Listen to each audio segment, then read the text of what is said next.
परमात्मा को पाने तथा उसका वास्तविक लाभ प्राप्त करने के लिए पवित्र बाइबल में प्रमाण है कि प्रभु ने मनुष्य को अपना ही स्वरूप बनाया। 6 दिन में सृष्टि रचकर 7वें दिन विश्राम किया। कुरान शरीफ में प्रमाण है कि हजरत मोहम्मद को खुदा स्वयं कह रहे हैं कि मैंने तुम्हें उस परमात्मा की महिमा बताने के लिए भेजा है। वो परमात्मा कबीर है जिसने 6 दिन में सृष्टि रची तथा 7वें दिन तख्त पर जा विराजा। उसकी खबर किसी बाखबर से पूछकर तो देखो। कृपया अवश्य सुनिए जगत गुरु तत्वदर्शी संत रामपाल जी महाराज के अमृत वचन।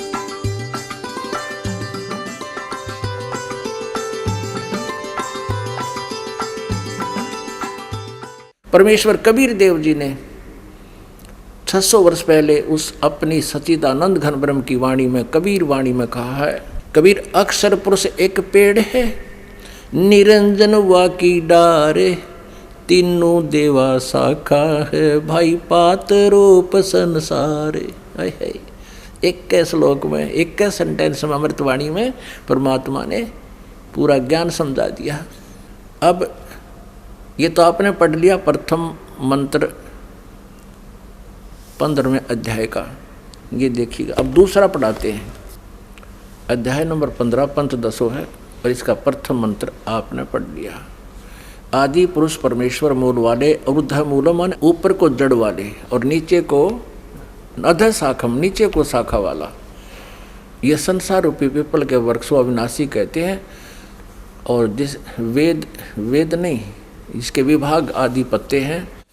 और उस संसार वृक्ष को जो पुरुष जो व्यक्ति मूल सहित जड़ से लेकर पत्तों सहित तत्व से जानता है वह वेद के तात्पर्य को जानने वाला है, अर्थात वह तत्वदर्शी संत है। अब दूसरा इसमें लिखा है कि उस संसार वृक्ष की तीनों गुण रूप रजगुण ब्रह्मा, सतगुण विष्णु, तमगुण शिवजी रूपी ये विषय पर वाला ये विषय विकारों की शाखाएं अधः माने नीचे और ऊर्ध्व माने ऊपर, प्रस्था माने फैली हुई है। ये मनुष्य लोक में कर्मों के अनुसार बांधने वाली मूलानी माने मुख्य कारण है। ये जड़ नहीं है, कर्मानुबांधनी यानी मुख्य कारण है। यह हमें कर्मानुसार ब्रह्मा विष्णु महेश ही यहाँ बांध कर रखते हैं, इन्हीं के अंतर्गत हैं हम। नीचे और ऊपर फैली व्याप्त हैं, सब लोकों में नहीं। पृथ्वी लोक, स्वर्गलोक और पाताल लोक, 3 लोकों को ऊपर इनकी व्यवस्था है। अब तीसरे में कहा है इस संसार वृक्ष का स्वरूप जैसा कहा है वैसा यहाँ विचार काल में नहीं पाया जाता, ऐसा नहीं पाया जाता। अपने आत्माओं, श्रीमद् भगवत गीता अध्याय नंबर 4 के श्लोक नंबर 34 में कहा है कि गीता ज्ञानदाता कहता है मैं इस पूरे अध्यात्म ज्ञान से परिचित नहीं हूँ, इसलिए तत्वदर्शी संतों के पास जा, उनसे उस परमात्म तत्व की जानकारी जान जो गीता ज्ञानदाता से अन्य है। तो यहाँ भी उस बात को फिर पुनः दोहरा रहा है कि इस संसार वृक्ष का स्वरूप जैसा कहा गया है वैसा यहाँ विचार काल में नहीं पाया जाता। यानी तेरे और मेरे इस गीता जी के डिस्कशन में, इस गीता जी के वर्णन में मैं आपको कंप्लीटली नहीं बता सकता, क्योंकि मैं नहीं पा रहा हूँ उसके आदि और अंत को। इसलिए तत्वदर्शी संत की खोज कर यहाँ वो स्पष्ट कर रहा है। अब फिर देखिएगा श्रीमद् भगवत गीता हम अध्याय नंबर 15 पढ़ रहे हैं। अध्याय नंबर 15 का श्लोक नंबर अब हम 3 पढ़ रहे हैं। इस संसार वर्ष का स्वरूप जैसा कहा है वैसा यहाँ विचार काल में नहीं पाया जाता, क्योंकि न तो इसको आदि है और न अंत है। गीता ज्ञानदाता कहता मुझे नहीं पता इसके आदि और अंत का, और न इसकी अच्छी प्रकार से स्थिति है। इसलिए इस सुविरुद्ध मूलम, अति दृढ़ मूल वाले, ये नहीं अति दृढ़ माने क्योंकि ऊपर जो जड़ है वो मूल मालिक है, वो सनातन परम धाम है, वो अविनाशी है।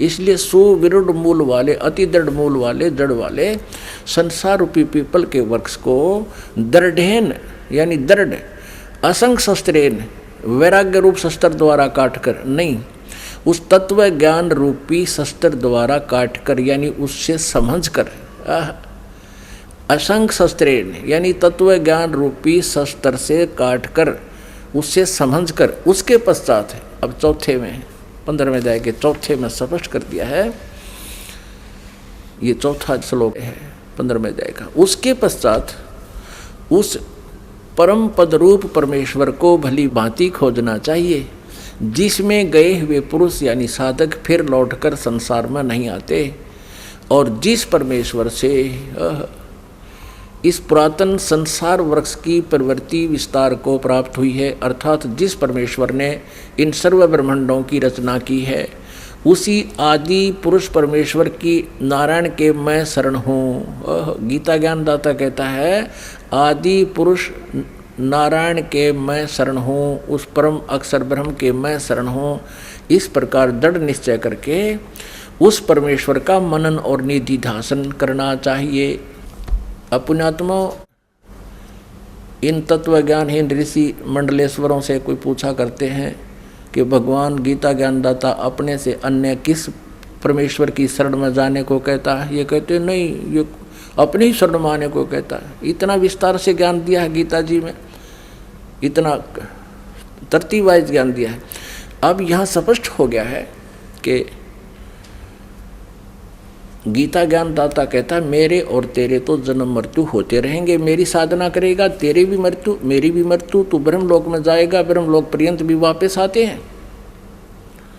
अब यहाँ कहा है कि जिस परमेश्वर ने सारे ब्रह्मांडों की रचना की है वही वास्तव में अविनाशी है। दूसरे अध्याय के 17वें श्लोक में भी यही प्रसंग है, और यहाँ 15वें अध्याय में भी यही कह रहा है 1 से लेकर 4 तक। जब तत्वदर्शी संत तुझे मिल जाए, तत्व ज्ञान के आधार से इस सारे सिस्टम को समझकर उसके पश्चात परमेश्वर के उस परम पद की खोज करनी चाहिए, उस सनातन परम धाम की खोज करनी चाहिए, जहाँ जाने के बाद साधक फिर लौटकर संसार में कभी नहीं आते। अब ये प्रसंग चल रहा है कि गीता ज्ञानदाता से अन्य कौन सा वो परमेश्वर है जिसके विषय में कहा जा रहा है, और साथ में तत्वदर्शी संत की पहचान भी बताई जा रही है। अब गीता जी अध्याय नंबर 15 के श्लोक नंबर 16 और 17 में ये तीन प्रभु, 3 पुरुष हैं, क्षर पुरुष, अक्षर पुरुष और परम अक्षर पुरुष। इनको क्षर पुरुष को सर्वब्रह्म भी कहते हैं, सर्वब्रह्म।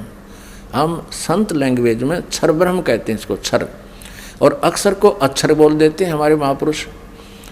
और परम अक्षर ब्रह्म, परम अक्षर ब्रह्म, वो इन क्षर पुरुष और अक्षर पुरुष इन दोनों से न्यारा है।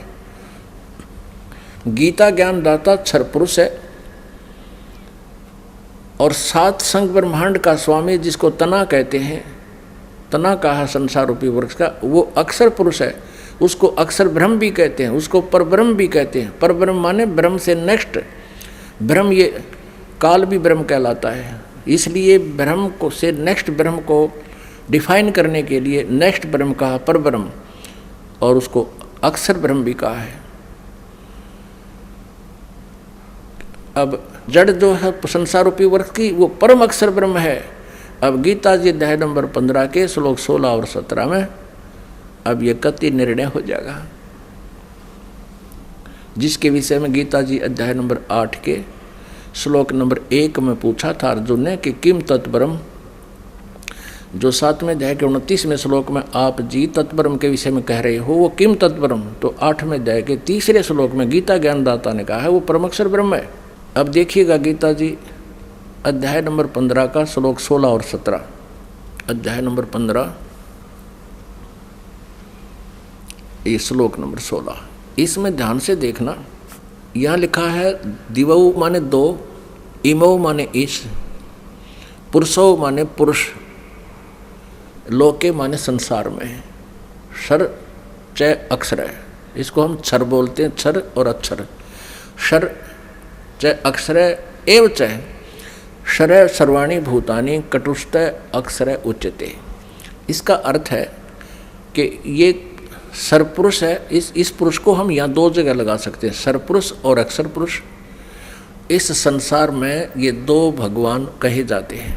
लोके माने इस संसार में, क्योंकि सरपुरुष और अक्षर पुरुष के जितने भी लोक हैं ये पृथ्वी तत्वों से बने हुए हैं।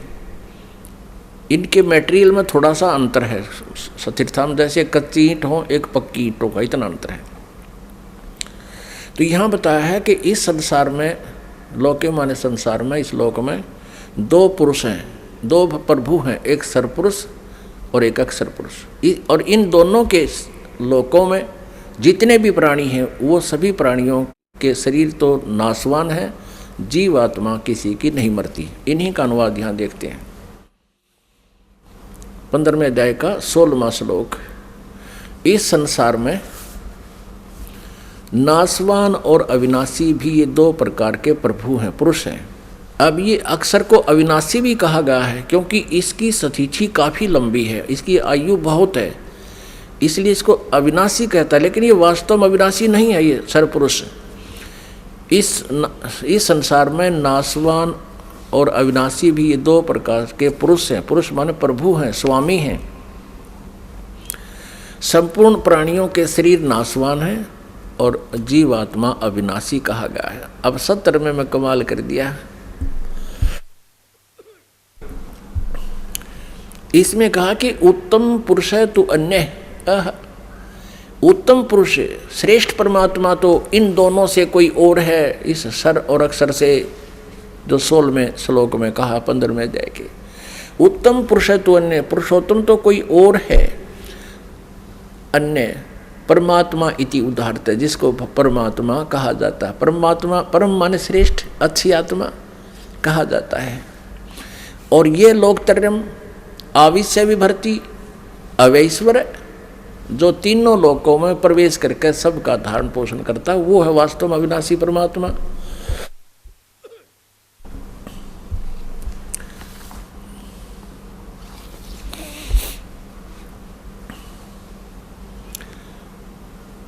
पुण्यात्माओं,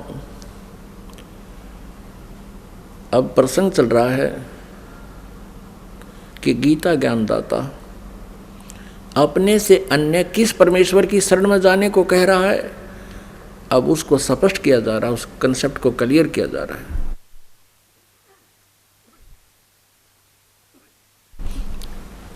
अब यहां आपने स्पष्ट पढ़ लिया। 16 में कहा कि दो पुरुष हैं, सरपुरुष और अक्षर पुरुष, और इनके लोकों में भी जितने प्राणी हैं उनका स्थूल शरीर नाशवान है, इनका भी नाशवान है। इसलिए तो और जीवात्मा किसी की मरती नहीं। इसलिए 17वें श्लोक में स्पष्ट किया 15वें अध्याय के में कि उत्तम पुरुष तु अन्य परमात्मा इति उदाहरते है।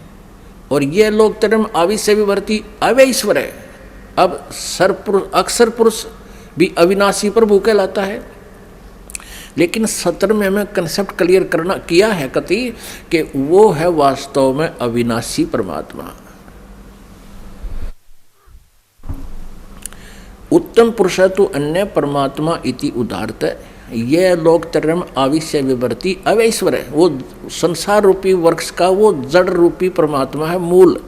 जिस जैसे तना पेड़ को जड़ से मूल से आहार पहुंचता है, यानी पूरे वृक्ष की परवरिश मूल से होती है, जड़ से होती है।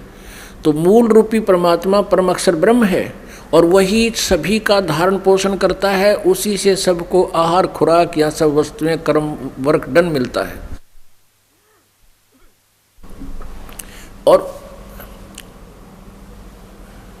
यह तो लोक त्रयम आविश्य विवर्ती अवय ईश्वर है। अवय माने अविनाशी, वास्तव में वह अविनाशी परमेश्वर है। अपने आत्मा गीता जी अध्याय नंबर 15 के श्लोक नंबर 18 में गीता ज्ञानदाता कहता है कि मैं लोक वेद के आधार से पुरुषोत्तम प्रसिद्ध हूँ, क्योंकि मेरे 21 ब्रह्मांडों में मेरे अंतर्गत जितने प्राणी हैं,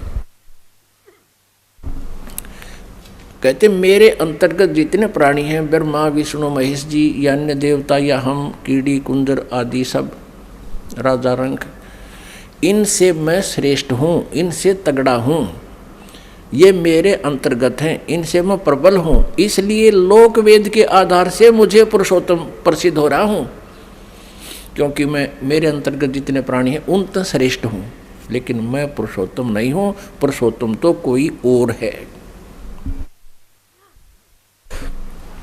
अब लोक वेद क्या होता है? सुना सुनाया ज्ञान है जो सत्य ना हो और हमने सत्य मान रखा हो।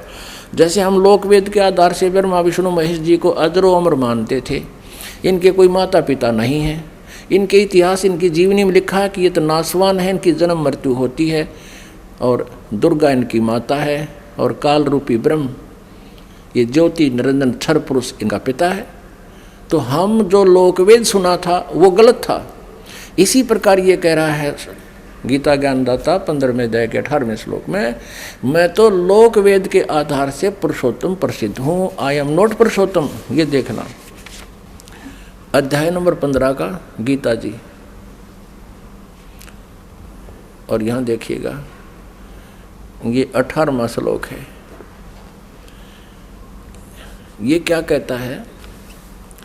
यस्मात् क्षरम अतीतः अहम अक्षरात् अपि च उत्तम अतः अस्मि लोके वेदे च प्रथितः पुरुषोत्तम है। 18वां श्लोक। क्योंकि मैं शर्मन नाशवान जड़ क्षेत्र से जो मेरे अंतर्गत जितने प्राणी हैं उनसे अतीत हूँ और अविनाशी जीव आत्मा जो मेरे अंतर्गत हैं उनसे भी उत्तम हूँ, इसलिए लोके वेदे लोक और वेद में नहीं, लोक वेद के आधार से पुरुषोत्तम नाम से प्रसिद्ध हूँ। वास्तव में इसने यहाँ बता दिया 17वें श्लोक में कि उत्तम पुरुष तो अन्य है। 17वें श्लोक में 15वां अध्याय के में कि उत्तम पुरुष तो अन्य है, वो पुरुषोत्तम तो कोई और है और उसी को परमात्मा इति उदाहरते, उसको भगवान कहते हैं, वो परमात्मा कहलाता है। और यह लोकत्रयम् आविश्य विभर्ति अवैश्वर है, जो तीनों लोकों में प्रवेश करके सबका धारण पोषण करता है, वो है अविनाशी परमात्मा। उत्तम पुरुष तो कोई अन्य ही है जो तीनों लोकों में प्रवेश करके सबका धारण पोषण करता है, एवं अविनाशी परमेश्वर परमात्मा इस प्रकार कहा गया है। परमेश्वर कबीर जी कहा करते थे कि गुरु बिन वेद पढ़े जो प्राणी, समझे ना सार रहे अज्ञानी, गुरु बिन काहु न पाया ज्ञाना, जो थोथा भूस छड़े मूड किसाना। यानी जानकार किसान तो थोथे भूस न छड़े को नहीं, कुटे नहीं, तुस नहीं कुटेगा, और मूड होगा वो कहते हैं प्राण ने कुटे बाद में, धान निकालने के बाद उस भूसने को कुटता हो तो वो मूर्ख कहलाता है। तो तत्व ज्ञान ना होने से अभी तक सभी ऋषि महर्षि और ये गुरु अब ये जो ना थोथा भूस कूट रहे थे, छिड़ रहे थे। अपने आत्माओं प्रसंग चल रहा है कि गीता ज्ञानदाता अपने से अन्य किस परमेश्वर की शरण में जाने को कह रहा है, जहाँ जाने के बाद फिर पुनर्जन्म नहीं होता और परम शांति और सनातन परम धाम प्राप्त होता है। अब वो है वो परम अक्षर ब्रह्म। परम अक्षर ब्रह्म कौन है? वो कबीर देव है, कबीर साहब है। और ये वही परमात्मा है जो बनारस में काशी शहर में 600 वर्ष पहले धानक की भूमिका, जुल्हे की भूमिका करते हुए, एक अच्छे नागरिक की भी भूमिका करते हुए और तत्वदर्शी संत की भूमिका वो विशेष रूप से करने के लिए आए थे। और सच्चिदानंद घन ब्रह्म की वाणी में जैसे चौथे अध्याय के 32वें श्लोक में गीता जी में कहा है कि ब्रह्मणे मुखे, ब्रह्मणे माने परमक्षर ब्रह्म के, मुखे माने मुखारविंद से, उनके अपने मुख कमल से उतरित वाणी में, उस परमेश्वर के मुख कमल से उतरित वाणी में उसको सच्चिदानंद घन ब्रह्म की वाणी कहा जाता है, यानी तत्व ज्ञान को विस्तार से कहा गया है। उसको तू तत्वदर्शी संतों के पास जाकर समझ, चौथे अध्याय के 34वें श्लोक में, कि वो तत्व ज्ञान है जो परमेश्वर ने आकर बताया है। अब गीता जी अध्याय नंबर 17 के श्लोक नंबर 23 में कहा है, ओम तत्सत इति निर्देश ब्रह्मण त्रिविध समर्थ है। इसका क्या अर्थ है कि ब्रह्मण माने सच्चिदानंद घन ब्रह्म यानी परम अक्षर ब्रह्म को पाने का इस 3 मंत्र की साधना का परम निर्देश है। निर्देश माने फाइनल फैसला, फाइनल डिसीजन, नथिंग एल्स, यानी इस मंत्र के अतिरिक्त और कोई जाप आपने नहीं करना, अन्य साधना पूर्ण परमात्मा के पाने की नहीं है। ओम तो यह सरपुरुष का यानी ब्रह्म का जाप है, ये स्वयं स्वीकार कर रहा। गीता जी अध्याय नंबर 8 के श्लोक नंबर 13 में ओम इति एक अक्षरम ब्रह्म व्यवहारण माम अनुसमरण ये परियाति तदंदेहम स याति परमाम गतिम।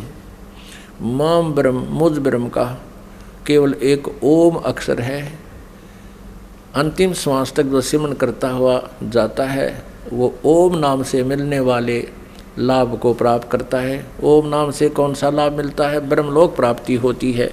और 8वें अध्याय के 16वें श्लोक में कहा कि ब्रह्मलोक पर्यंत भी सभी पुनरावर्ती में है, वहाँ गए हुए प्राणी भी फिर लौटकर संसार में वापस आते हैं, यानी उनको परम शांति नहीं हो सकती।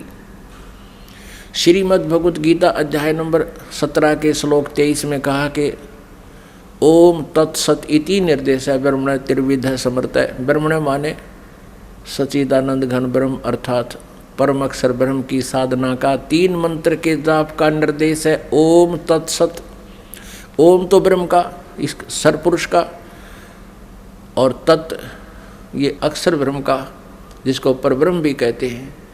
ये सांकेतिक है, ये गुप्त है, ये कोड वर्ड है, ये कोड वर्ड है। और सत जो है वो परम अक्षर ब्रह्म का है। अब तीनों का ये जाप, इसकी 3 विधि है सिमरन करने की। त्रिविध समर्थ है, 3 प्रकार से इसका सिमरन होता है। अब 3 प्रकार से सिमरन कैसे होता है ये दास बताएगा। और जिनको ये तीनों मंत्र प्राप्त हैं वो पुण्यात्मा अच्छी तरह समझते हैं। इसमें ओम मंत्र तो बिल्कुल सार्वजनिक है, ये तो पहले से डिक्लेयर्ड है।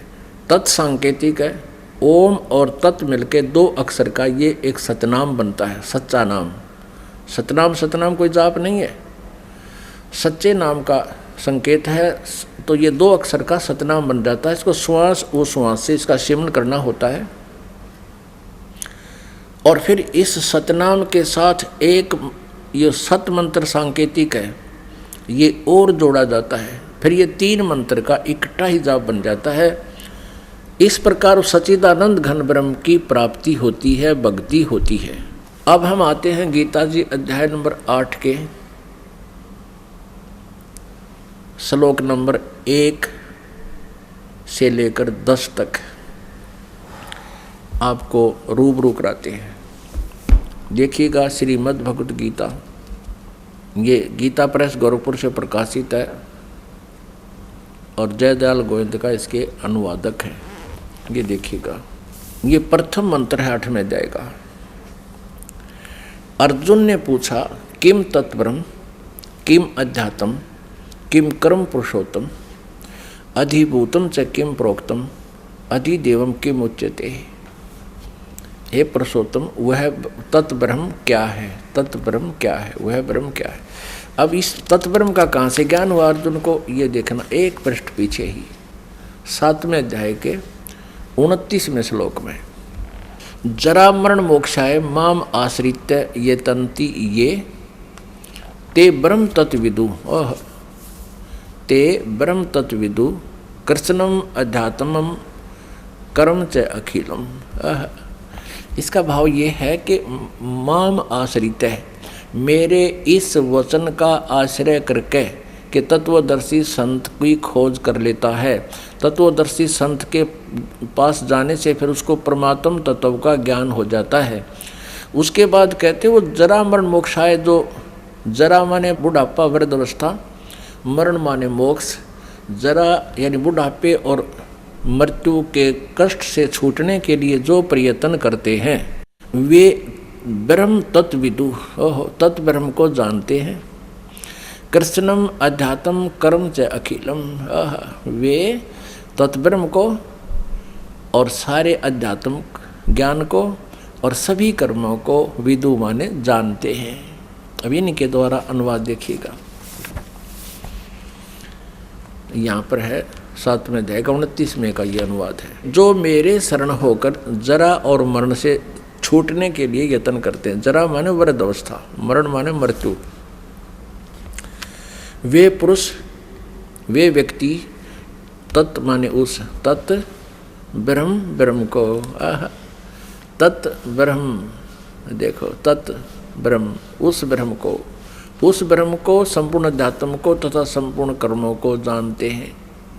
और 30 में फिर कहा है जो पुरुष अधिभूतम, मुझे ही सब कुछ जानते हैं, वो मुझ तक सीमित है।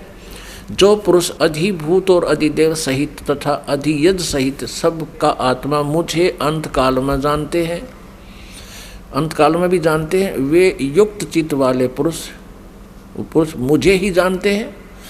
जो मेरे भाव में भावित रहते हैं वो तो मेरे तक सीमित हैं, और जो उस तत्पर से परिचित हैं तो वो जरा और मरण से छूटने के लिए ही प्रयत्न करते हैं।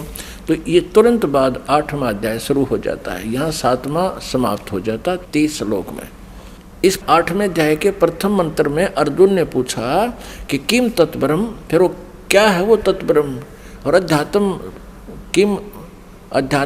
किम कर्म पुरुषोत्तम, अधिभूतम च किम प्रोक्तम, अधिदेवम किम उच्यते। प्रश्न पूछा कि वह तत्ब्रह्म क्या है। अब इसका तीसरे मंत्र में, तीसरे श्लोक में गीता ज्ञानदाता ने उत्तर दिया है। ये तीसरा श्लोक है। वह परम अक्षर ब्रह्म है, वह परम अक्षर ब्रह्म है।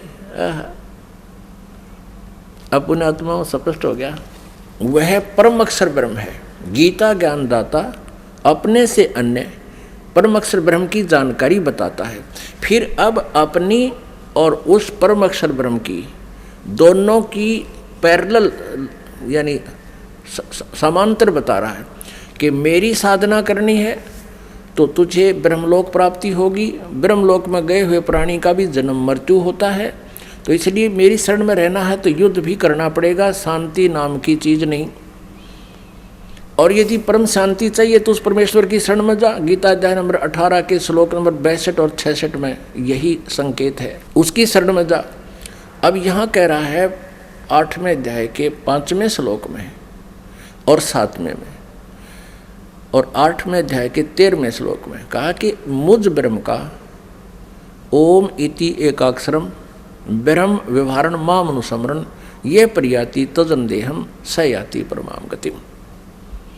मुझ ब्रह्म का एक ओम अक्षर है, नथिंग एल्स, उच्चारण करके सिमरण करने का। और यह प्रयाति तजन देहम, जो शरीर छोड़कर जाते समय तक उसका सुमरण करता हुआ जाता है, स याति परमाम गतिम, ओम नाम से मिलने वाली जो परम गति है ब्रह्मलोक प्राप्ति हो जाएगी। इसलिए गीता जी अध्याय नंबर 7 के श्लोक नंबर 18 में अपनी साधना को अनुत्तम कहा है, घटिया अश्रेष्ठ, क्योंकि ब्रह्मलोक में गए हुए प्राणी भी पुनर्वर्ती में है। अब यहाँ प्रसंग एक और अड़ा देते हैं ये लोग। 8वें अध्याय के 16वें श्लोक में ये कहा है, गीता ज्ञानदाता का अनुवाद इन्होंने गलत किया है। उसमें किया है कि ब्रह्मलोक पर्यंत सभी पुनर्वर्ती में है, वहाँ गए हुए प्राणी भी पुनर्जन्म प्राप्त करते हैं, मृत्यु होती है। लेकिन वह अनुवाद इन्होंने गलत कर दिया कि मुझे प्राप्त प्राणी का फिर पुनर्जन्म नहीं होता। तो यहाँ गलत अनुवाद गलत है इनका। यदि इस अनुवाद को सत्य माने तो चौथे अध्याय का 5वां और दूसरे अध्याय का 12वां श्लोक गलत सिद्ध हो जाता है, जहाँ कहता है कि तेरे और मेरे बहुत जन्म हो चुके, तू नहीं जानता मैं जानता हूँ।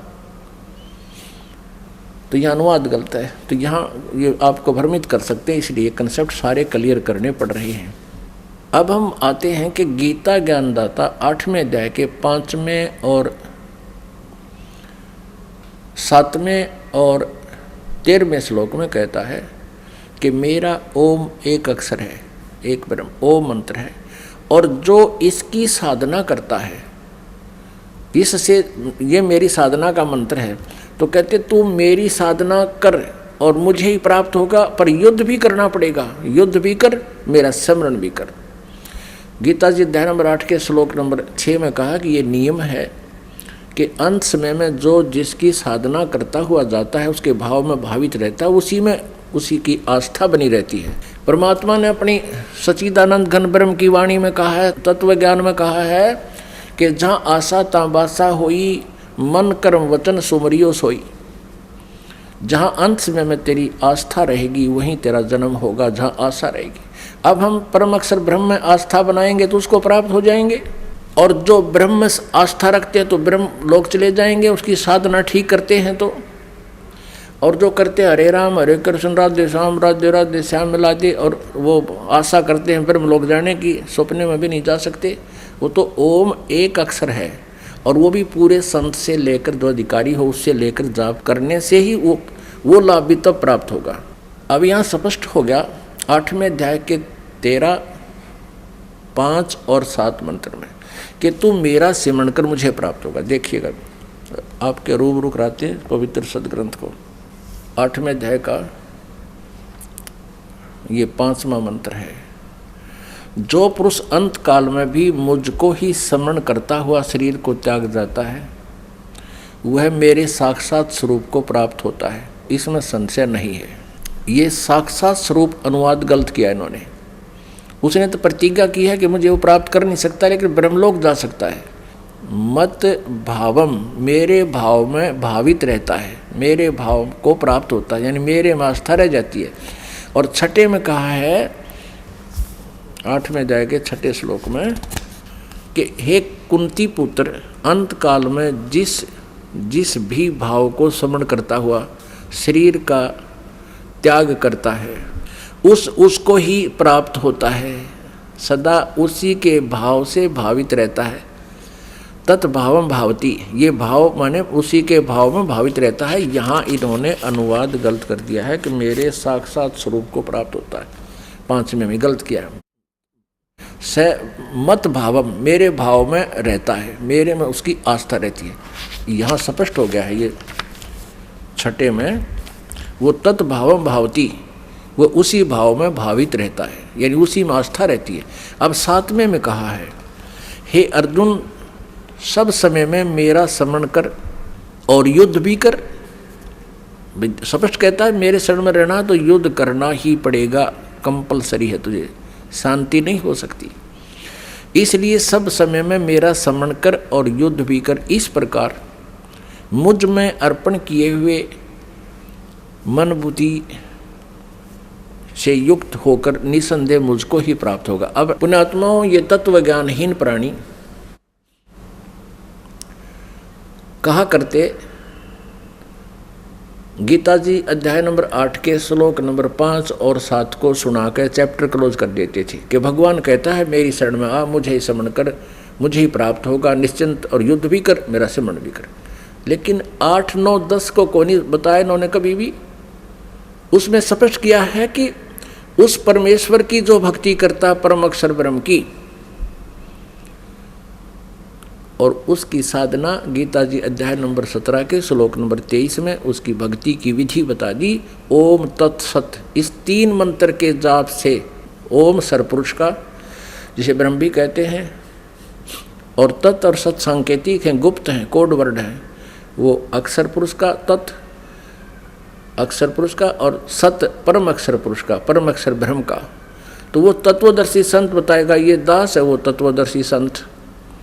इस 21 ब्रह्मांड में है, इन सदग्रंथों के भेद से और कबीर जी की वाणी से कोई परिचित नहीं है इस दास के अतिरिक्त।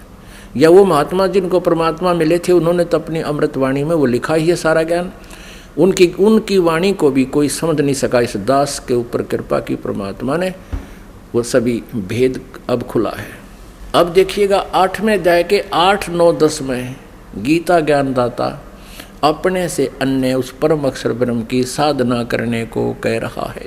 देखिएगा 8वें अध्याय का ये देखिएगा 8वां श्लोक। अब 7वें तक तो हमने पढ़ लिया कि मेरी भक्ति कर मुझे ही प्राप्त होगा, युद्ध भी कर। और 8वें श्लोक में 8वें अध्याय के में यहाँ बताया, इसकी हिंदी यहाँ की है ना अनुवाद। हे पार्थ, यह नियम है कि परमेश्वर के ध्यान के अभ्यास रूप से योग युक्त, यहाँ ध्यान नहीं है, ये अनुवादकर्ता ने अपनी तरफ से अपना ध्यान अड़ा दिया। अभ्यास योग युक्तेन, अभ्यास कौन सा? साधना।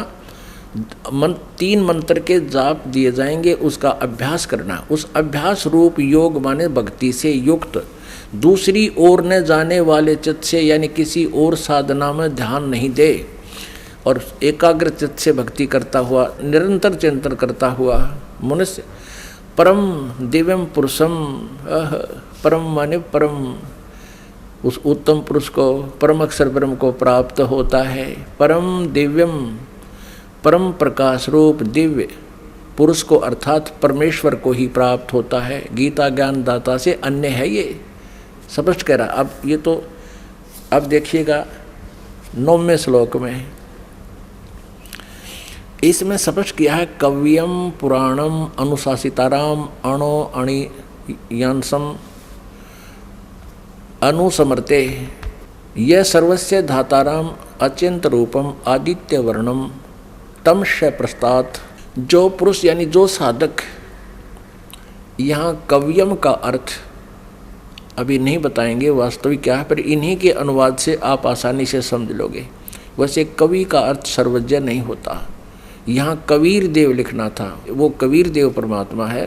फिर भी जो पुरुष सर्वज्ञ, अनादि, सबके नियंता, सूक्ष्म से अति सूक्ष्म, सबके धारण पोषण करने वाले उस मूल रूपी परमात्मा, सबके धारण पोषण करने वाले अचिंत स्वरूप, सूर्य के सदृश नित्य चेतन प्रकाश रूप। ये निराकार कैसे हुआ? सूर्य की तरह वो प्रकाश रूप है। तो आदित्य माने सूर्य, वर्णन माने उससे जैसा, तो परमात्मा तेजो में शरीर युक्त है, साकार है।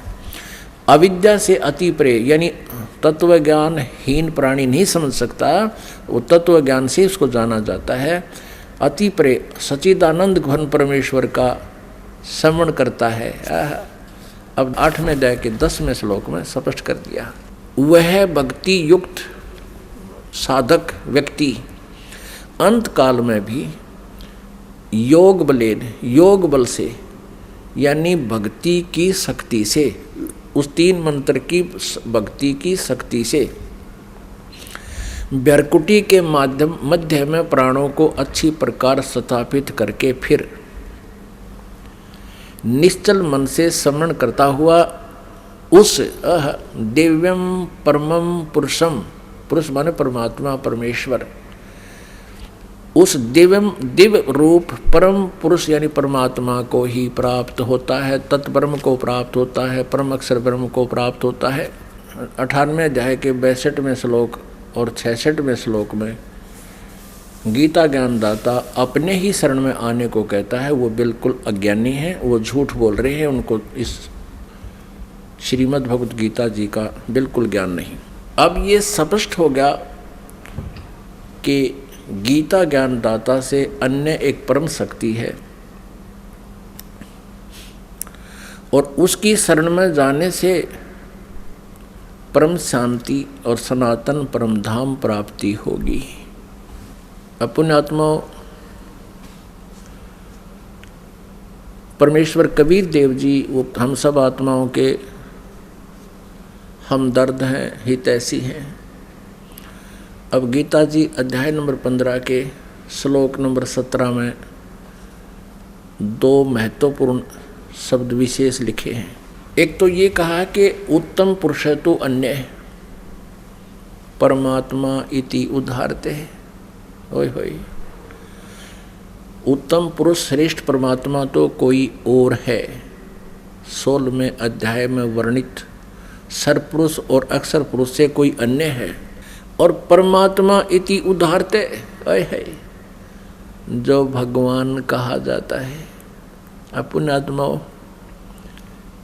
इस पवित्र श्रीमद् भगवत गीता जैसे अनमोल शास्त्र को समझना बालकों का खेल नहीं है। ये तो बच्चों का किया हुआ अनुवाद है जो आज तक आप पढ़ रहे थे, बालकों का उवा बाई कर दिया इसके अंदर। अब इसके एक एक अक्षर का बहुत गूढ़ रहस्य है और परमात्मा की ये वाणी है। गुरु बिन काहुन पाया ज्ञान, जो थो था भूस छड़े मूड किसान। गुरु बिन वेद पढ़े जो प्राणी, समझे न सार रहे अज्ञानी। ओए होए, अभी तक परमात्मा के इस तत्व ज्ञान से अपरिचित जितने भी ऋषि महर्षि आज तक हुए हैं, और ब्रह्मा विष्णु महेश तक भी ये सब अज्ञानी थे, तत्व ज्ञानहीन थे। अब पुण्यात्माओं, ये शब्द दास ने कहे हैं, ये कुनीन से भी कड़वे लगेंगे एक बार, लेकिन पुण्यात्माओं जिनको मलेरिया जवर हो जाता है उनको भोजन आहार स्वादिष्ट नहीं लगता, उनकी रुचि नहीं बनती, उनको कड़वा लगता है। मनुखा दाख भी कड़वी लगती है, रोटी भी कड़वी लगती है, और सेब संतरे भी कड़वे लगते हैं, कटु लगते हैं। अब ना रोटी कड़वी है, ना सेब कड़वे हैं, और ना मनुखा दाख कड़वी है।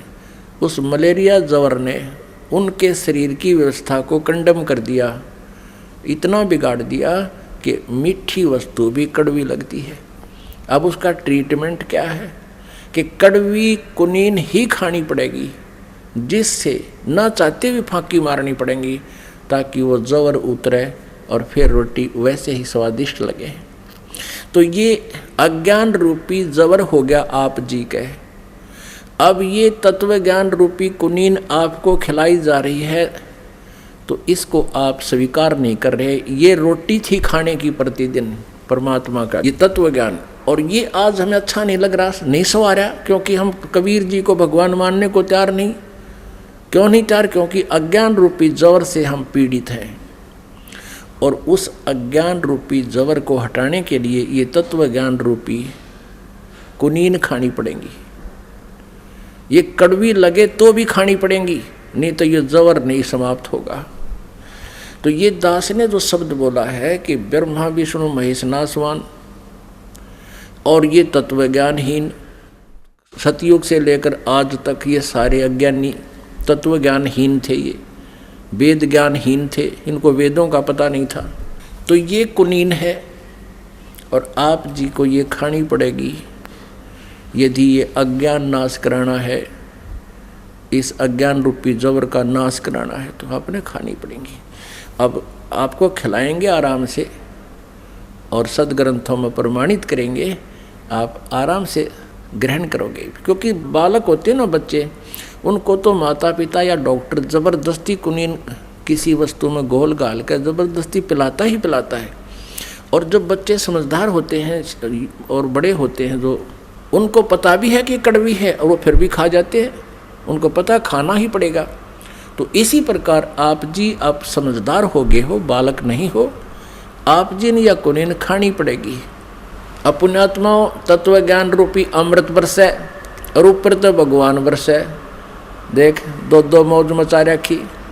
अपुण्यात्माओं, ये कंसेप्ट आपको क्लियर करना पड़ेगा कि ये गीता जी अध्याय नंबर 15 के श्लोक नंबर 17 में कहा है, उत्तम पुरुष तो अन्य परमात्मा इति उदाहरते, ये लोग तरम आविश्य विभर्ति अवैश्वर है। अब इसमें परमात्मा कहा गया है, ये शब्द बोला है, एक उत्तम पुरुष तो अन्य, ये दो शब्द जो परमात्मा के ने इस गीता जी के अध्याय नंबर 15 के श्लोक 17 में कही, ये बहुत विचारणीय है। यानी श्रेष्ठ परमात्मा तो ऊपर वर्णित दोनों से कोई अन्य है, और वही परमात्मा कहा जाता है, उसी को परमात्मा कहते हैं। अब परमात्मा की डेफिनेशन समझनी पड़ेगी अपने को। परमात्मा उसको कहते हैं भगवान को। भगवान किसे कहते हैं? जो केवल हमें सुख दे। श्रेष्ठ आत्मा वही होती है, परमात्मा वही होता है जो हमें दुख ना दे, केवल सुख दे। अब जो दुख भी देता वो परमात्मा कैसे है? जैसे किसी का बेटा मर गया, किसी की बेटी मर गई, किसी की टांग कट गई, किसी की आंख फूट गई, किसी को कैंसर हो गया है, कहीं फ्लड आ गया, ना जाने कितना क्षेत्र फ्लड की चपेट में आकर कई सैकड़ों व्यक्ति मारे जाते हैं। अब जिस भगवान को हम परमात्मा मानते थे और उसके लोक में ऐसे कहर टूट रहे हैं, तो वो परमात्मा कैसे हुआ? वो तो काल है। गीता जी अध्याय नंबर 11 के श्लोक नंबर 32 में ये स्वयं कहता है, श्री कृष्ण में प्रवेश करके बोल रहा है, ये ब्रह्म क्षर पुरुष के मैं काल हूँ अर्जुन, और अब सब का नाश करने के लिए अब आया हूँ, अब प्रवृत्त हुआ हूँ। यदि श्री कृष्ण जी गीता जी बोल रहे होते, ये शब्द नहीं कहते कि मैं अब प्रवृत्त हुआ हूँ, श्री कृष्ण जी तो पहले विद्वान थे। तो यहाँ वो काल कह रहा है, और हमने काल को परमात्मा मान लिया। ओए होए, हमने इस काल को यानी सरपुरुष को भगवान मान रखा है, जो ब्रह्मा विष्णु महेश के पूज्य पिताजी हैं। और ये कहता मैं तो सब न खाऊंगा, सबको खाता हूँ। गीता जी अध्याय नंबर 11 के श्लोक नंबर 21 में और 46 में अर्जुन कह रहा है कि हे भगवान, आप तो देवताओं को भी खा रहे हो, आप ऋषि महर्षि भी आपसे प्रार्थना कर रहे हैं, मंगल कामना कर रहे हैं, मंगल हो मंगल हो, आप तो उनको भी खा रहे हो। कुछ आपकी जाड़ा में लटक रहे हैं, कुछ आपके मुंह में समा रहे हैं। हे सहस्र बाहु, हे 1000 भुजा के भगवान, आप उसी चतुर्भुज रूप में आओ, मैं आप से भयभीत हो गया हूँ। अब यहाँ भी एक विचारणीय विषय है कि सहस्र बाहु का 1000 भुजा वाला श्री कृष्ण जी अर्थात विष्णु जी और श्री शिव जी और श्री ब्रह्मा जी, ये चतुर्भुज भगवान हैं।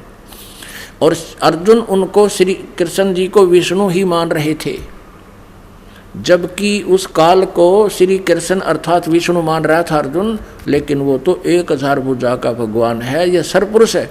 ये 4 भुजा के भगवान हैं, ब्रह्मा विष्णु महेश जी, और वो 1000 भुजा का भगवान है जो इनके पिताजी हैं, वो सरपुरुष काल है। अब हमने इस काल को स्वामी मान लिया, अपना मालिक मान लिया और दयालु परमात्मा मान लिया। अब विष्णु पुराण में कहा है कि विष्णु जी का प्रथम रूप तो ब्रह्म है, पुरुष है, और परम रूप उसका काल है। अब पुण्यात्माओं, ये सदग्रंथ कितना रहस्य हमें बता रहे हैं, लेकिन हम समझ नहीं सके। विष्णु पुराण में इस विष्णु यानी काल रूपी ब्रह्म को, ये विष्णु रूप धारण करके किसी को दर्शन देता है तो इसको वो विष्णु मानकर ही महिमा गाना शुरू कर देते थे। इस विष्णु पुराण में दोनों ही महिमा है, इस काल के पुत्र विष्णु की और इस महाविष्णु काल की। तो महाविष्णु रूप में ये काल है, ये ब्रह्म है, सरपुरुष है। अब देखिएगा इसके विषय में श्री विष्णु पुराण में क्या लिखा है, ये देखना। श्री विष्णु पुराण सचित्र हिंदी अनुवाद सहित, ये गीता प्रेस गोरखपुर से प्रकाशित है। और यहाँ देखिएगा इसके अनुवाद करता है मुनीलाल गुप्त, अनुवादक मुनीलाल गुप्त है, गीता प्रेस गोरखपुर से प्रकाशित है। अब यहाँ देखिएगा इसके बिल्कुल प्रारंभ में ये है प्रथम अंश श्री विष्णु पुराण, दूसरा अध्याय श्री विष्णु पुराण, और प्रश्न नंबर 4 पे है। यहाँ आइएगा, ये जो ऋषि विष्णु पुराण को बोल रहा है ये परिचित नहीं तत्वज्ञान से। यहाँ इसको कहते हैं हे दिवस, परब्रह्म का प्रथम रूप पुरुष है। अब यहाँ देखो, अब यहाँ ये महाविष्णु को परब्रह्म बोल रहे हैं, और व्यक्त अव्यक्त और व्यक्त उसके अन्य रूप हैं, तथा काल उसका परम रूप है। कहते हैं पर ये परब्रह्म कहे महाविष्णु को, इस काल को, इस क्षर पुरुष का प्रथम रूप तो पुरुष है। पुरुष माने परमात्मा के साथ दिखे हो, भगवान जैसा दिखे है, और काल उसका परम रूप है, असली रूप उसका काल है, उसका श्रेष्ठ रूप तो काल है। यहाँ देखिएगा अब 5वें पृष्ठ पे, ये चौथा पढ़ा आपने, 5वें पृष्ठ पे इसमें है कि हे मैत्रेय, प्रलय काल में प्रधान यानी प्रकृति के साम्य अवस्था में स्थित हो जाने पर और पुरुष के प्रकृति से पृथक स्थित हो जाने पर विष्णु भगवान का काल रूप परिवर्त होता है।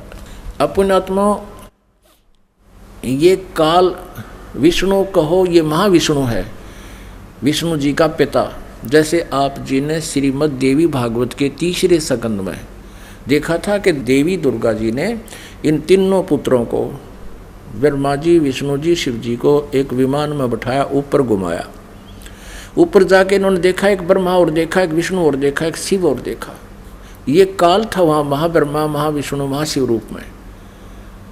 तो ऐसे यहाँ ये महिमा विष्णु पुराण में इस काल रूपी ब्रह्म की, सरपुरुष की कही कि इसका प्रथम रूप तो दिखाइयो भगवान जैसा, लेकिन असली रूप इसका काल है। जैसे इसको डिफाइन करते हैं परमेश्वर कबीर देव जी ने अपनी प्यारी आत्मा धर्मदास जी को बताया कि जैसे धर्मदास कसाई बकरे पालता है, उनके लिए सब सुविधाएं करता है, सब सुविधाएं उपलब्ध कराता है, चारों तरफ उनकी एक बाउंड्री बना देता है और उनके लिए शेड डाल देता है, चारे का प्रबंध करता है, जल का प्रबंध करता है। जिस दृष्टिकोण से वो भोली आत्मा बकरे और बकरियां उस कसाई को एक नेक व्यक्ति अपना स्वामी मानकर उससे प्यार करते हैं, लेकिन वे उसके उद्देश्य से परिचित नहीं होते। वो किस लिए इतनी सेवा कर रहा है, किस लिए इतनी सुविधाएं दे रहा है।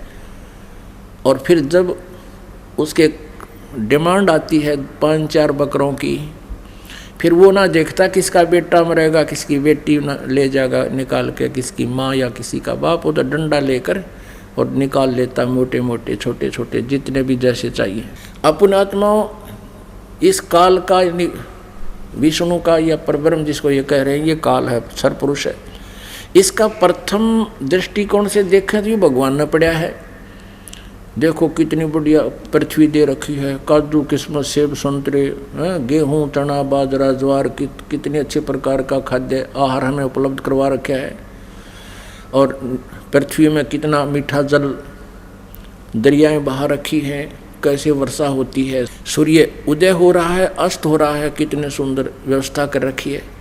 अब इस व्यवस्था को देखें तो ऐसा लगता है जैसे बहुत ही बढ़िया भगवान है, बहुत अच्छा आदमी है, बहुत अच्छा है, ये नेक है, परमात्मा ही लगता है।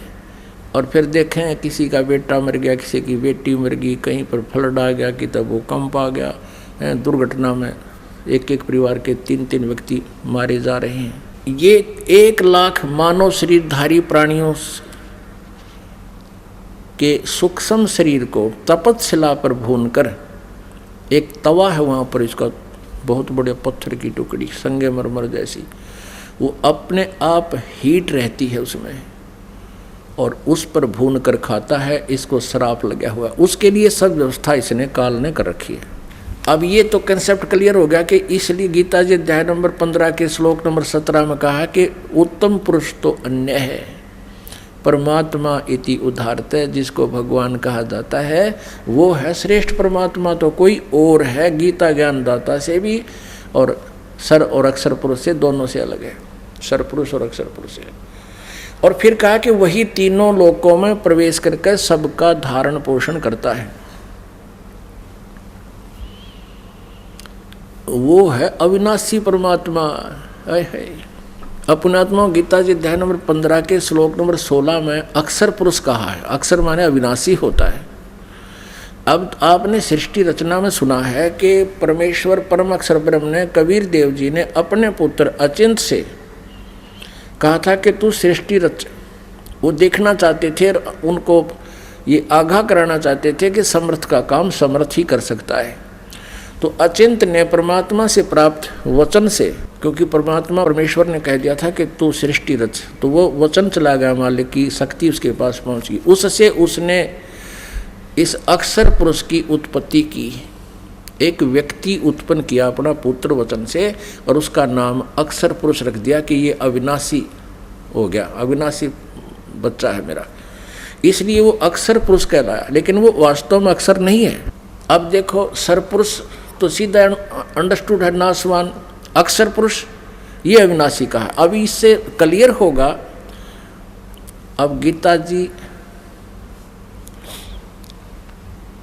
को समझना ये तत्व ज्ञान के बिना बड़ा कठिन है। अब तत्व ज्ञान हमारे पास है, ये मास्टर की है सभी शब्द ग्रंथों को समझने की, ये खजाना आसानी से खुल जाता है। अपने आत्माओं, ये 10 मिनट का सत्संग आज के 2 घंटे का निष्कर्ष देगा आपको, देखिएगा। अब ब्रह्मा विष्णु महेश नासवान है, ये भी दिखाना पड़ेगा, देखिएगा। श्रीमद् देवी भागवत गीता प्रेस गोरखपुर से प्रकाशित है। संपादक हनुमान प्रसाद पोदार, चिमनलाल गोस्वामी। प्रकाशक मुद्रक हैं गीता प्रेस गोरखपुर, गोविंद भवन कार्यालय, कोलकाता का संस्थान। इसके 123 पृष्ठ पर तीसरे स्कंद में, तीसरा स्कंद। अब भगवान विष्णु अपनी माता दुर्गा की महिमा करते हुए, स्तुति करते हुए कह रहे हैं, तुम शुद्ध स्वरूपा हो, यह सारा संसार तुम्हीं से उद्भासित हो रहा है। मैं ब्रह्मा और शंकर हम सभी तुम्हारी कृपा से विद्यमान है। हमारा आविर्भाव और तिरोभाव हुआ करता है, केवल तुम ही नित्य हो, जगत जननी हो। मैं ब्रह्मा और शंकर हम सभी तुम्हारी कृपा से विद्यमान है। हमारा आविर्भाव माने जन्म और तिरोभाव माने मृत्यु हुआ करता है। केवल तुम ही नित्य हो, जगत जननी हो, प्रकृति और सनातनी देवी हो। प्रकृति दुर्गा को कहते हैं। ब्रह्मा विष्णु महेश स्वीकार करते हमारा जन्म और मृत्यु होता है। भगवान शंकर बोले, देवी यदि महाभाग विष्णु तुम ही से प्रकट हुए हैं, तो उनके बाद उत्पन्न होने वाले ब्रह्मा भी तुम्हारे ही बालक हुए। फिर मैं तमोगुणी लीला करने वाला शंकर क्या तुम्हारी संतान नहीं हुआ? अर्थात मुझे भी उत्पन्न करने वाली तुम ही हो। शिवे, संपूर्ण संसार की सृष्टि करने में तुम बड़ी चतुर हो। इस संसार की सृष्टि, स्थिति और संहार में तुम्हारे गुण सदा समर्थ हैं। उन्हीं तीनों गुणों से उत्पन्न हम ब्रह्मा विष्णु एवं शंकर नियमानुसार कार्य में तत्पर रहते हैं। पुण्यात्माओं, इस पवित्र श्रीमद् देवी भागवत ने, यानी देवी पुराण ने, अब चंद पंक्तियों में 4 कंसेप्ट क्लियर कर दिए। एक तो ये है कि ब्रह्मा विष्णु महेश नासवान है, इनकी जन्म मृत्यु होती है। और दूसरा ये है कि दुर्गा इनकी माता है, श्री देवी जी। और तीसरा ये हो गया कि रजगुण ब्रह्मा, सतगुण विष्णु, तमगुण शिव जी हैं। और चौथा ये हो गया, ये केवल नियमित कार्य कर सकते हैं, जिसके भाग में जैसा है, जैसा कर्म करेगा वैसा ही फल ये दे सकते हैं। अब ये आसानी से समझ में आ जाएगी कि जैसे एक ब्रह्मा जी की मृत्यु कितने काल में होती है, कितने समय में। ब्रह्मा जी का एक दिन 1000 चतुर्युग का होता है। इतनी ही रात्रि, एक चतुर्युग में सतयुग, त्रेता, द्वापर और कलयुग, ये 4 युग आते हैं। इनका कुल समय 4 युगों का 43,20,000 होता है। और ब्रह्मा जी का अब इस 43,20,000 को मान कर यदि कैलकुलेशन करें तो गिनती बंद हो जाएगा, नहीं अब हमारे को। इसलिए इनको फिर चतुर्युगों में ले लिया। 1000 चतुर्युग का दिन, इतनी ही रात्रि और 30 दिन रात का महीना, 12 महीने का 1 वर्ष और 100 वर्ष की ब्रह्मा जी की आयु। और ब्रह्मा जी की मृत्यु होगी। फिर इसी प्रकार इससे 7 गुना विष्णु जी की आयु, विष्णु जी की भी मृत्यु होगी। फिर विष्णु जी से 7 गुना फिर शंकर जी की आयु, शिव जी की आयु, और उसकी भी मृत्यु होगी। ऐसे जो शिव जी मरेंगे उसमें 49 बार ब्रह्मा मर चुके होंगे। और वर्तमान की जो आत्मा ब्रह्मा जी की है वो अन्य योनियों में चली जाएगी अपने कर्म आधार पे। और उसमें 7 विष्णु मर चुके होंगे, उनकी भी अन्य योनियों में आत्मा चली जाएगी। और नए अच्छी आत्माओं में से नए ब्रह्मा और विष्णु ये काल अपनी पत्नी दुर्गा से उत्पन्न करके और उनको युवा रखता है, तैयार रखता है कंपनी में। इनके मरते ही उनको रख देता है।